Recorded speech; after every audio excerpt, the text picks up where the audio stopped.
Hi, my name is Dr. Kristen Outerman, and I am the program chair for the PTA program here at McHenry County College. And although this year has been a little strange, we wanted to still make sure that we had enough of our information sessions to answer the questions that any prospective student may have regarding the PTA program here at MCC. So today I'm going to try to walk you through some of the information that normally we would discuss in an in-person in-service or information session. And if you have additional questions, please make sure you reach out to me and we can discuss one-on-one things that might work best for you or ways that we can make sure that you are successful in your applying to the PTA program. So first, what I'm going to do is bring up our web page here. That is not our web page. Let's go back here. All right, so starting off with a bang. So this is the PTA program's webpage. It's just mchenry.edu/PTA. If you are on MCC's website and you just type in the search bar, PTA will come right up. You can do PTA Club or PTA, but either one, our webpage will show up. So on this webpage here, what you're going to find is a lot of information on the background of the profession as a whole, as well as what is required for the application to our program. You do notice that right now we do have some changes right here from COVID, and essentially until the local clinics open back up and start accepting people in, we are waiving the observation hours.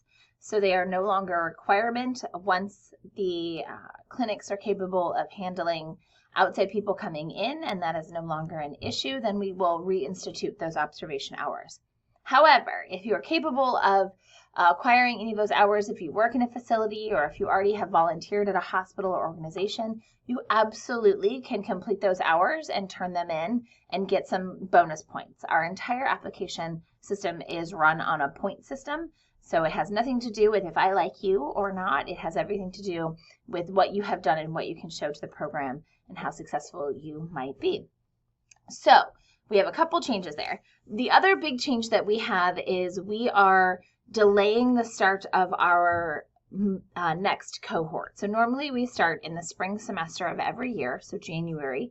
And this year, because of COVID and trying to make sure that we have adequate clinical placement sites for all of our students, that's just not going to happen. And so we are going to be pushing it back until the fall.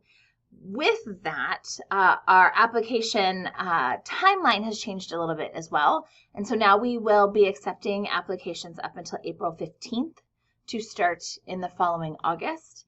Now, the students that applied already for our previous deadline of August 15th, assuming that we were going to have the class start in January, they were given a preferential placement. So essentially, we have filled some of the spots with students that applied previously, and the open spots will be remaining open until this April 15th deadline for any student who is looking to apply from here on out.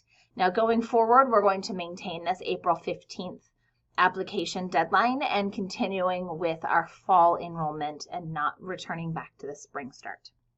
So a few things that are on here are going to be changing, but we have not changed them officially on the website yet. But those two things are kind of our big changes, the observation hours and the start time.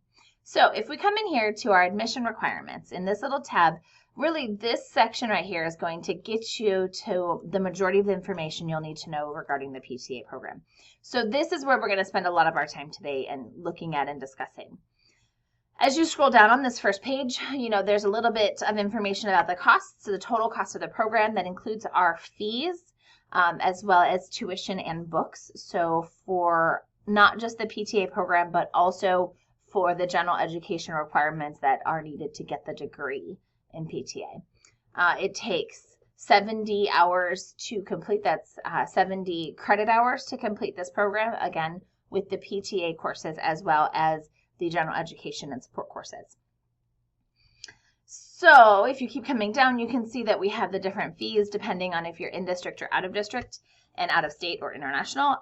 To be completely clear, and the question I answer the most when it comes to the tuition is if you are out of MCC's district, but you live in a district that does not have a community college with a PTA program, then MCC is part of the coalition or the group within the entire state that will take those students as in district when it comes to tuition. So say you live in Rockford and Rock Valley College does not have a PTA program. They do not.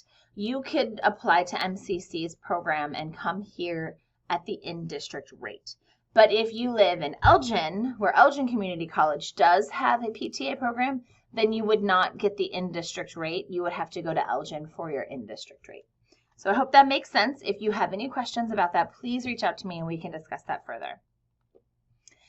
All right, so licensure and graduation is a really important factor because it doesn't matter if you go through our program and get a degree, but you can't pass your licensure test because then that means you can't work. So the profession as a whole requires a national licensure, and we are no exception to that for the PTA program. And so all of our students upon graduation will need to pass a licensure exam run by the Federation of State Boards of Physical Therapy, and that test is called the National Physical Therapy Examination. They all have abbreviations. So if you wanted to go to the Federation State Boards of Physical Therapy, or FSBPT, you can go to this link right here, fsbpt.org, and that licensure exam is called the NPTE, or the National Physical Therapy Evaluation. And that goes for both physical therapists and physical therapist assistants. You can look at our current occupation rates here, and we have these links to the Department of Labor Statistics. And I need to update these, and I've updated them on our cell sheets, but the salaries nationwide, Chicagoland, and in Illinois specifically have gone up. So those numbers are actually a little bit higher. They're in the low 60s instead of 58,000. So that's always nice to be able to tell people, hey, we actually get to make a little bit more money than it says on here. And then outside the classroom, these links down here will just take you to a bunch of different websites that have some amazing resources on physical therapy. Of course, the American Physical Therapy Association is our national association. They're going to have the most detail when it comes to physical therapy as a whole, as well as the profession of physical therapist assistants. You can use these to contact me, or you can email me directly, and my email is clouderman, Louderman, @mchenry.edu. I recommend that's the easiest way to get a hold of me, to email me at clouderman@mchenry.edu, because that's what I answer the most. Okay, and complaints. This is required here by our accreditation. And if you have any complaints about the program or any of that stuff, this is the information you're going to go to, but I really hope you don't. So let me know if you do. Okay, so I'm going to scroll all the way back up the top. Please don't get dizzy here. Okay, so we're going to go to admission requirements. Now, this admission requirements here is going to tell you essentially how we do our selection and what is required for admission to the program. So our selection for entry, as I mentioned before, is a point system. So your GPA gets you points. Everything is on a point scale, and they all are a little different depending on how important we feel they are to the program. So the GPA, our minimum GPA to enter the program is 2.75, and obviously a 4.0 is going to be the maximum that we would see here. So that's going to range anywhere from 1 to 3 points.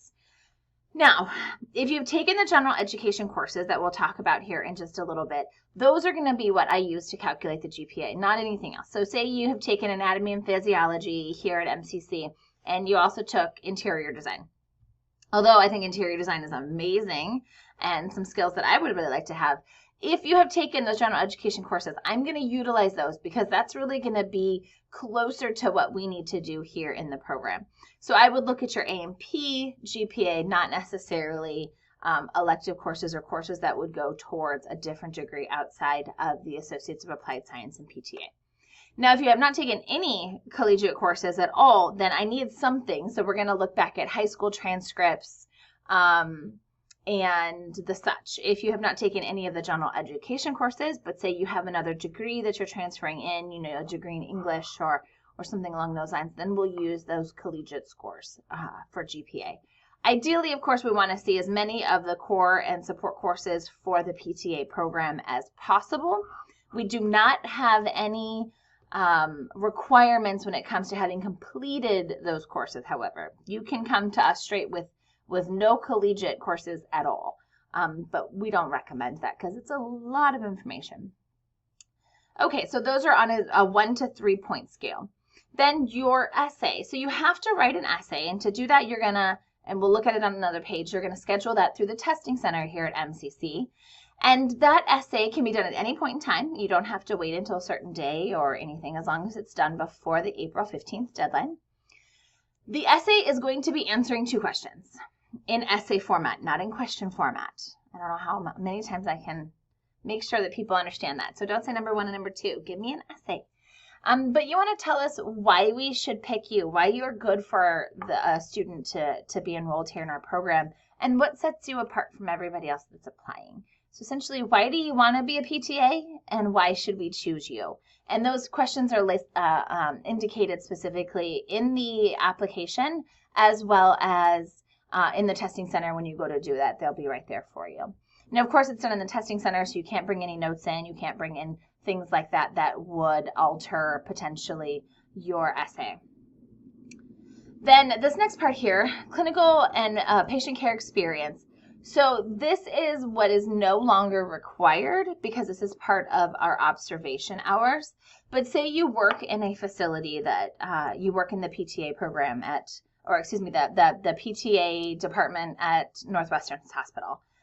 That gives you a deeper understanding of what the profession of PTA is and physical therapy is as a whole. You understand that there's a lot more than just treating the patient, but there's billing and there's documentation and there's housekeeping and, you know, wiping down equipment and doing laundry and all those things that we don't like to think about, but that have to happen in order to have a successful PT department.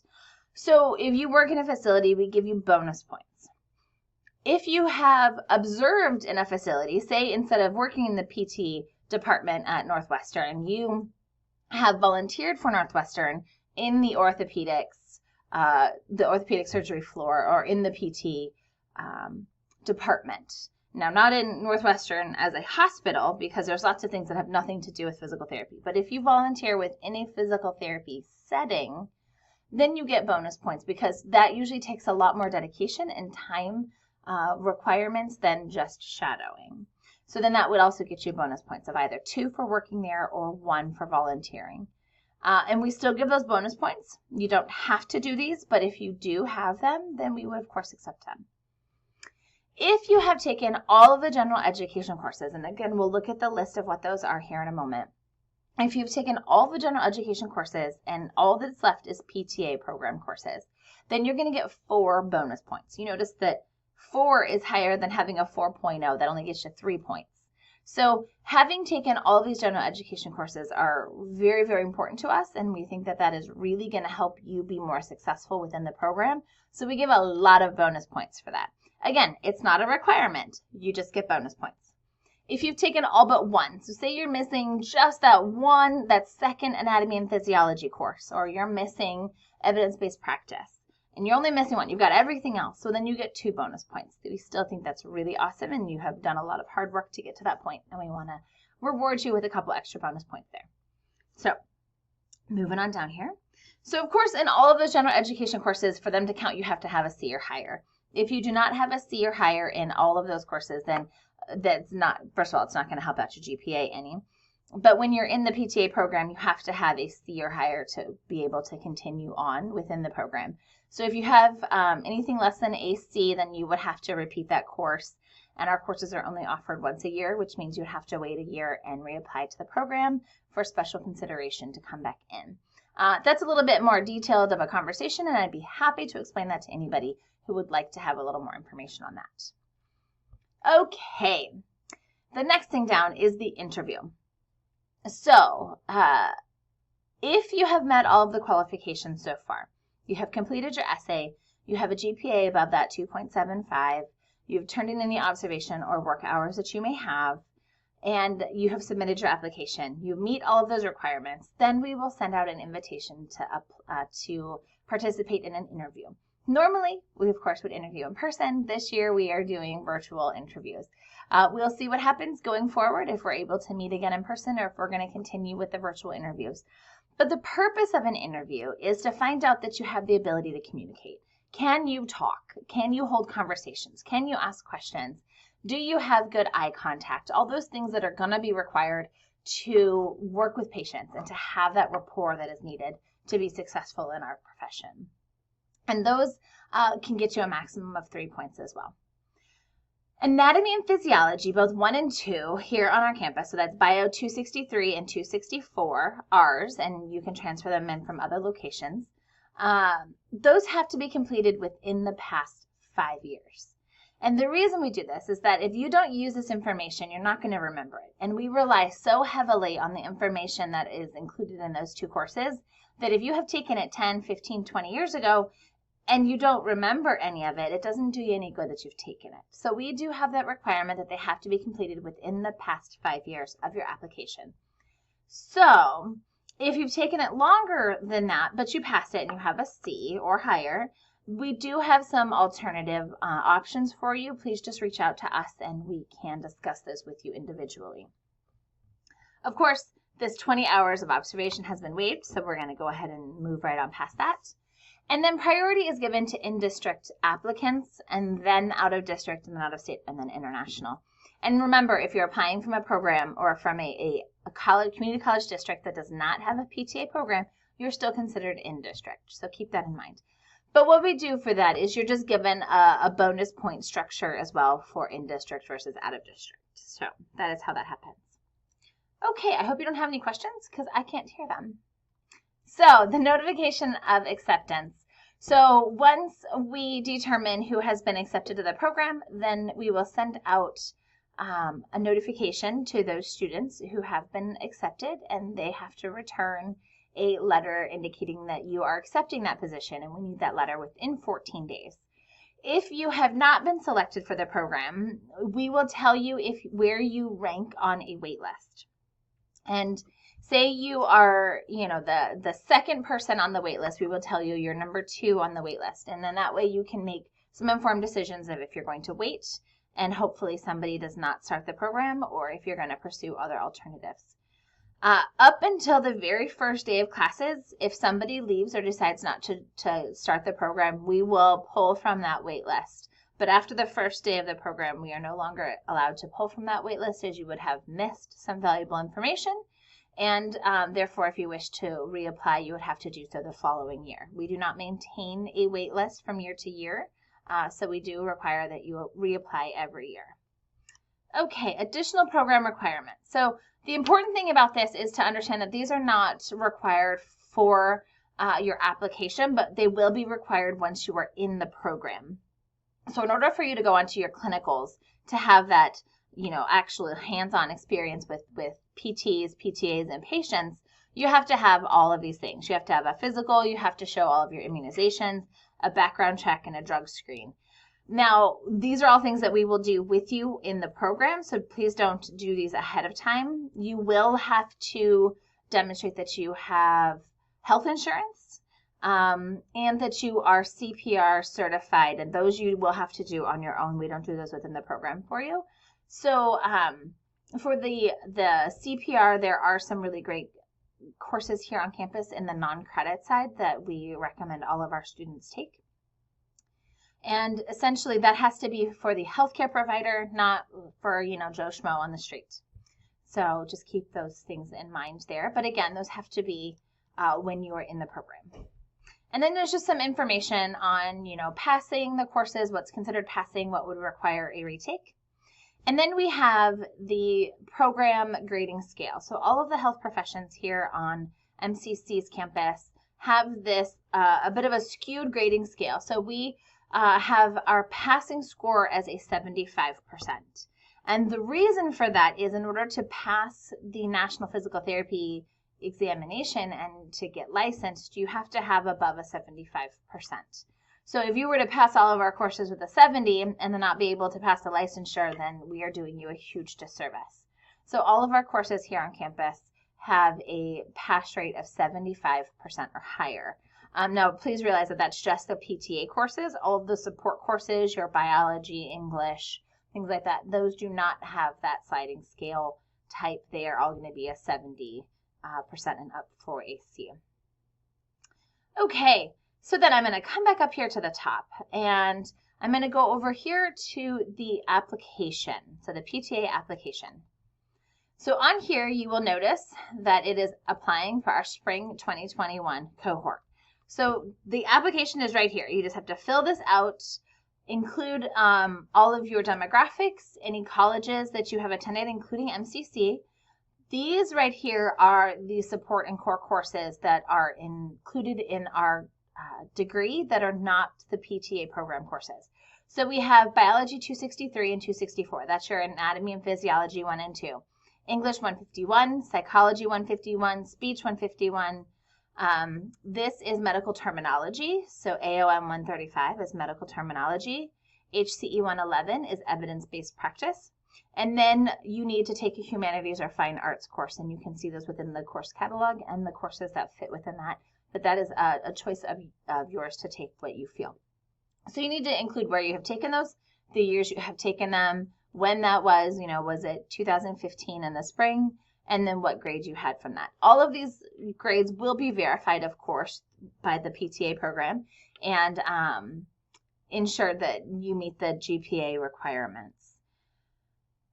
We do recommend that you transfer any courses over as soon as possible from other colleges or universities because it can be a bit of a lengthy process depending on how many applications the transfer department has to evaluate. And they have to do each one of those on a case-by-case basis. It's not a computer system. It's literally a person that does it. So make sure you get them in early because it can take a while. Obviously, we are in equal opportunity non-discrimination. We follow all of the college guidelines, and that's what it is right there.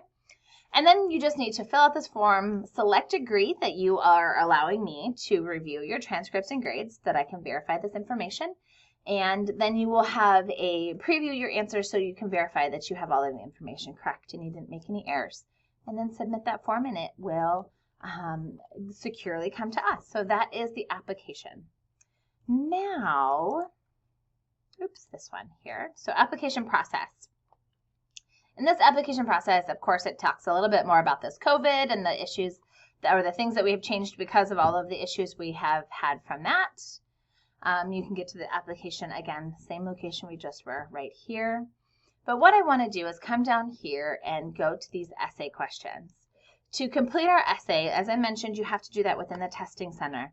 And this gives you just a little bit more information on that essay process. So again, the two questions that you're answering in essay form are why are you interested in becoming a PTA and what sets you apart from everybody else that's applying. So just give us a little information about why we should choose you. What makes you so special and why would you be great for this profession? So you can prepare this, you can come up with your ideas, you can write trials, I don't care what you do. But of course, when you come into the testing center, you're going to have to write that from scratch at that point in time. And it's all done through our Canvas system, and so there is spell check and grammar and things like that that are included within there. So to register, you're going to come and you're going to click on this register online that takes you to the testing center's registration page. You're going to come down here, and I see that I need to, there it is, our PTA application essay. It goes through and talks about a couple of the things you need to do. And then the interesting thing is you got to do it again. You still are saying, nope, that's the only thing I'm wanting to do is the PTA application. And then you're going to choose a date that works for you. And you can see that we have lots of dates. They don't really go that much further. So we will chat with them and make sure that those dates continue on past this month. So you choose a date and then you select a time that works and fill out this information. Make sure that when you come to campus that you have an MCC ID. So if you have not applied to the college to have an ID, you must do so. There is a small fee associated with applying to the college if it's not done through, say, MCC night or one of our events that we have free applications. But otherwise, it's a small fee of $15 or $20. I can't remember exactly. So you need to have your MCC ID. You need to bring a photo identification and show up at your scheduled time here at the testing center, which is in Building A. So as long as you agree to all of that, then you just add this to your card and check out. There's no fee associated with applying to the PTA program as a whole. So that is about all the information I have for you right now. If you have any additional questions or there's something specific you would like to discuss with me, please do not hesitate to reach out to me. I am happy to discuss one-on-one with anybody, specific situations and things that are going on, because everybody's a little different. So please reach out to me. Again, my email, I'll put it up on the screen here in just a minute, is clouderman@mchenry.edu.